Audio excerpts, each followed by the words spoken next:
자, 여러분 안녕하십니까, 띠아소울입니다. 오늘은 또 이제 카페에 대한 얘기를 다시 해보려고 합니다. 이렇게 쿠팡에서 아이템도 하나 장착하고 진정한 배짱이가 되어서 한번 얘기를 시작해 보려고 합니다.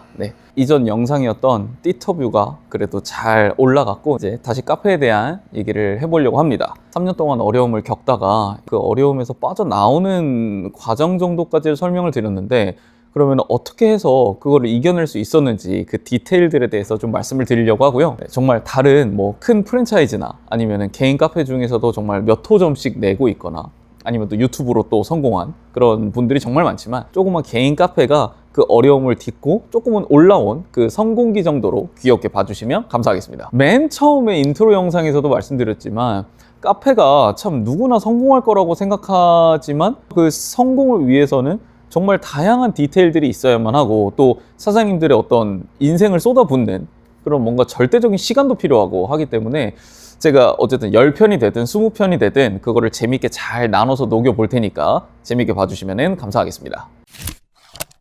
자, 다시 한번 이 배짱이 영상은 직장인 상권에 위치해 있는 개인 카페를 기반으로 말씀드렸다는 점을 다시 한번 말씀드립니다. 자, 첫 번째 영상에서 말씀드릴 건 어떻게 보면 창업 전에 생각을 하면 좋을 만한 부분들을 몇 가지 가져왔어요. 개인적으로 카페가 성공하는데 가장 크다고도 볼 수 있는, 어떻게 보면 제 개인적으로는 그냥 그 어떤 거보다 1순위라고 생각을 해요. 그래서 이거를 맨 처음 말씀드리려고 하고요. 바로 위치입니다. 카페의 위치가 정말 중요한데, 이 부분은 결국 월세랑도 솔직하게 연결이 될 텐데요. 어떤 카페에 여러분들 가보시면 막 이게 어딘지 찾아가기도 어려운 곳에 위치해 있는데 막 줄을 서는 경우도 있긴 있습니다. 어떻게 사람들이 여길 찾아오지 하는 경우도 있어요. 하지만 대부분은 사람들이 막 왔다 갔다 많이 지나다니고 어느 누가 봐도 저기 카페가 있다는 걸 알 수 있는 곳에 위치한 카페가 잘 되기 마련입니다. 하지만 그 카페는 굉장히 월세가 비싸죠. 그러면은 창업을 준비할 때 이런 고민이 들 수밖에 없어요. 월세를 조금 낮추고 내가 조금은 안쪽으로 들어가서 창업을 시작한 다음에 여기서 내가 열심히 하면 뭔가 좀 잘 되지 않을까? 라는 생각을 할 수 있는데, 그게 굉장히 위험한 생각이다 라고 좀 먼저 말씀을 드리고 싶어요. 너무 낮은 곳으로 들어가면은 사장님들 고생길이 시작된다고 좀 솔직히 생각을 합니다. 그리고 조금 안쪽으로 들어가서 영업하시는 사장님들은 확실히 좀 그 유동인구에 대한 어려움을 계속해서 말씀을 하세요. 그래서 창업을 할 때 조금 월세가 올라가더라도 너무 부담이 되지 않는 선에서의 좋은 위치를 찾는 건 정말 중요합니다. 그러면은 직장인 상권에서는 어떤 곳이 좋은 몫일까요? 어떤 곳이 좋은 장소, 좋은 위치가 될까요? 직장인 상권의 특성상, 또 직장인 분들의 특성상 커피를 그냥 연료처럼 공급한단 말입니다. 예뻐서 가는 카페보다는 그냥 연료 공급을 하러 오는 거예요. 그리고 일하다가 지치는데 멀리 가고 싶지 않아 합니다. 정말 실제로 직장인 상권에 계신 사장님들은 공감하시겠지만, 여기가 있고 바로 옆 카페가 있는데 이 두 카페 중에 회사랑 A라는 가게가 가까우면 거의 80~90% A라는 카페에 그냥 들어가게 됩니다. 굳이 3~4걸음 떨어진 B 카페에 잘 가지 않아요. 정말 특별한 차이가 있지 않는 이상 말이에요.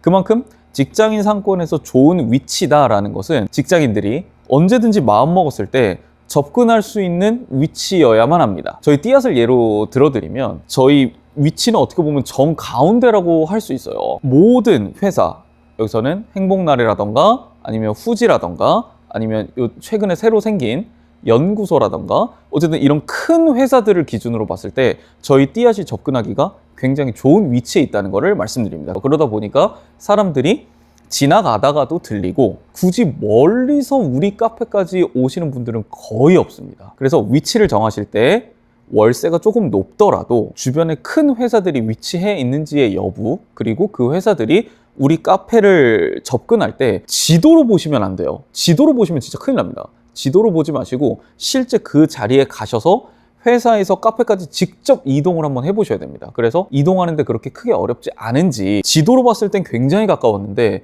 실제로 갈 때는 돌아가야 되는 경우도 굉장히 많거든요. 그렇기 때문에 실제 가보시고 직장인들이 쉽게 접근할 수 있는 위치인지, 그 위치에다가 창업을 하시는 것만으로도 저는 한 진짜 70%는 일단 성공을 했다고 생각을 합니다. 근데 왜 사람들이 자꾸 이렇게 이런 위치보다는 조금 후미진 곳을 선택해서 창업을 하냐면 여기도 내가 열심히 하면 사람들이 올 거야 라는 생각을 좀 갖고 있는 게 사실이에요. 근데 현실은 그렇지 않다는 것, 냉정하게 좋은 위치를 찾는 게 사장님들의 1차 목표라는 걸 가장 처음에 말씀드립니다. 두 번째는 앉아서 먹을 수 있는 편안한 공간이 있는가의 여부입니다. 저희 주변에 카페를 검색하면 정말 이 걸어 다닐 수 있는 반경 안에 최소 20개 카페가 있습니다. 이 20개 카페 중에 저희 띠앗이 그래도 지금까지 살아남을 수 있는 이유 중에 또 하나는 먹고 어느 정도 대화를 할 수 있는 공간이 마련되어 있다는 점인데요. 다른 카페들은 아무래도 서울 한복판이다 보니까 테이크아웃 위주의 카페들도 많이 있어요. 가서 음료만 사서 테이크아웃 하는 경우도 많겠지만 이 직장인분들은 10분이라도 앉아서 대화를 하고 싶어 하거든요. 왜냐하면 회사에서 벗어나고 싶어 하기 때문이에요. 그렇기 때문에 저희의 또 성공 비결 중에 하나라면 손님들이 조금은 편하게 개인 카페지만 눈치 보지 않고 앉아서 드시고 갈 수 있는 공간이 내부에도 있고 외부도 제가 예쁘게 잘 마련을 해놨거든요. 그러다 보니까 앉아서 먹으려면 어딜 가야 되지 하면 저희 카페가 생각날 수밖에 없을 거예요. 지금 혹시 직장인 상권에 제 동영상을 보시고 또 창업을 준비하시는 분들은 예쁜 거보단 반드시 편하게 먹고 갈 수 있는 자리를 잘 마련해 두셔라 라는 게 또 포인트가 되겠습니다. 테이크아웃 전문으로 매장을 창업하시려고 하시는 분들은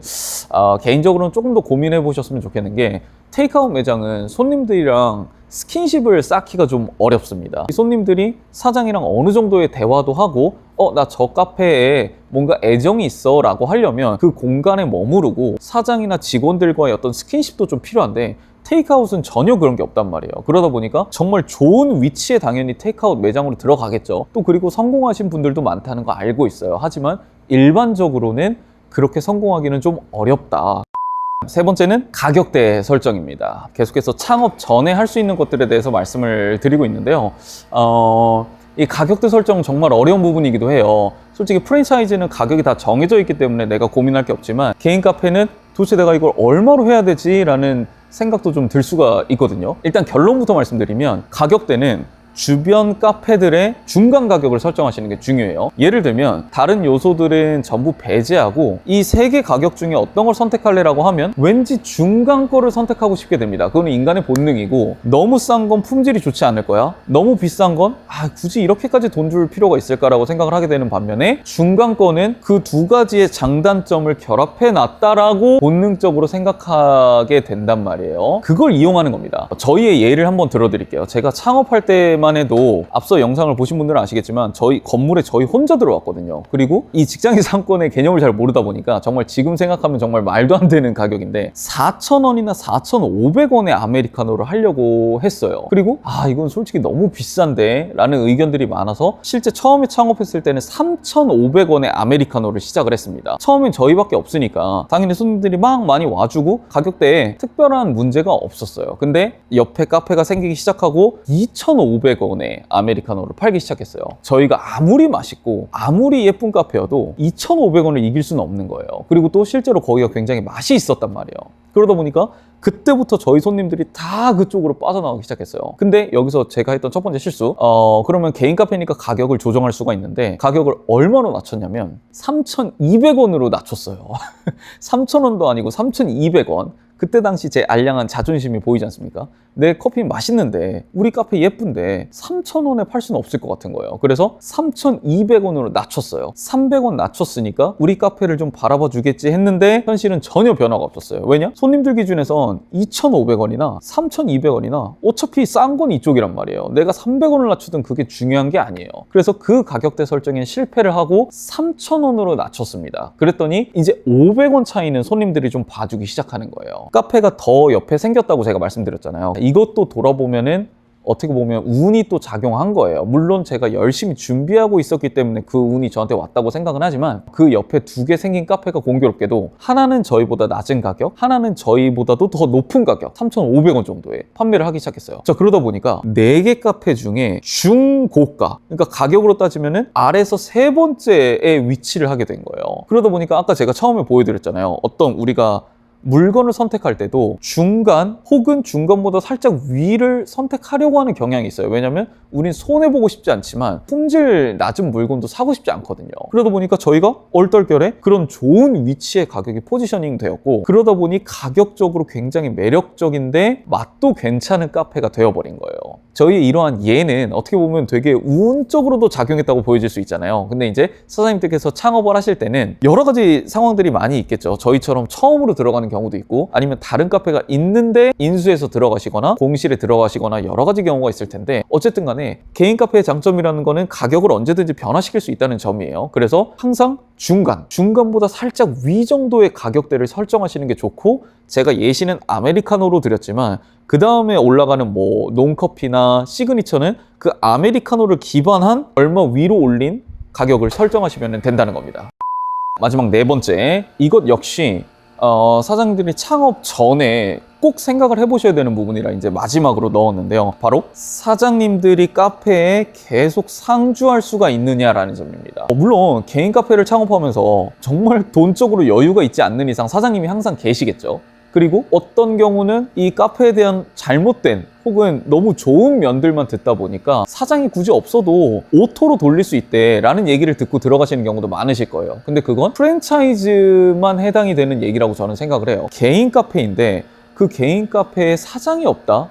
라는 거는 이거는 성공할 수가 없는 상황이라고 생각을 합니다. 혹시 매니저만 두고 나는 좀 다른 일도 하면서 가끔 들러야지 라고 생각하시는 분들은 굉장히 위험하다는 말씀을 드리고 싶어요. 저 같은 경우는 아침 5시에서 6시 사이에 제가 나가서 오픈하고 오후 5시에서 6시 사이에 매장을 닫습니다. 그 12시간 동안 저는 항상 있어요. 정말 특별한 일이 생기지 않고는 저희 띠앗에 항상 있습니다. 그러다 보니까 의 장점은 단골 손님들이 언제 오셔도 제가 있어요. 물론 제가 바쁠 때도 있지만, 그렇기 때문에 이 카페를 신뢰할 수 있다는 점입니다. 제가 정말 카페가 정말 안 됐을 때도 저는 카페를 한 번도 떠나본 적이 없어요. 제가 희망하는 대로 호점도 늘려보고 뭐 확장도 해보고 이러는 과정에서 제가 카페를 잠깐 떠나 있는 기간도 있을 수 있겠지만, 어쨌든 간에 창업을 하고 나서 최소한 3년, 길게는 5년은 사장님들이 그 카페에 항상 계시다는 이미지를 줘야 된다는 겁니다. 다른 어떤 개인 매장 같은 데를 가봐도 사장님이 계시고 안 계시고는 그 카페를 들어가는 순간의 분위기부터 달라요. 사장님은 어쨌든 간에 냉정하게 이 카페가 내 목숨줄, 내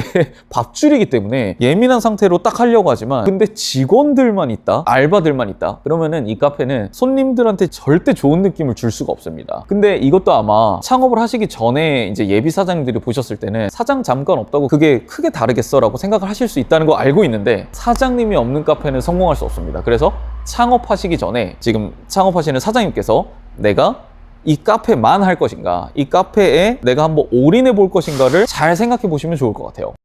제가 이 영상 시작하면서도 말씀드렸지만 저보다 더 성공하신 분들은 너무나도 많아요. 근데 조그만 개인 카페에서 나락을 갔다가 다시 올라온 개인 카페로서 저희의 성공적인 부분을 말씀드린다는 점을 다시 한번 말씀드립니다. 어쨌든 첫 번째 영상은 창업 전에 충분히 고민해 보시면 좋을 법한 부분들에 대해서 4가지를 말씀드렸고요. 그 다음으로는 좀 더 이제 디테일하게 영업을 하면서 생각하실 수 있는 것들에 대해서 말씀을 드려볼게요. 네, 배짱이었습니다.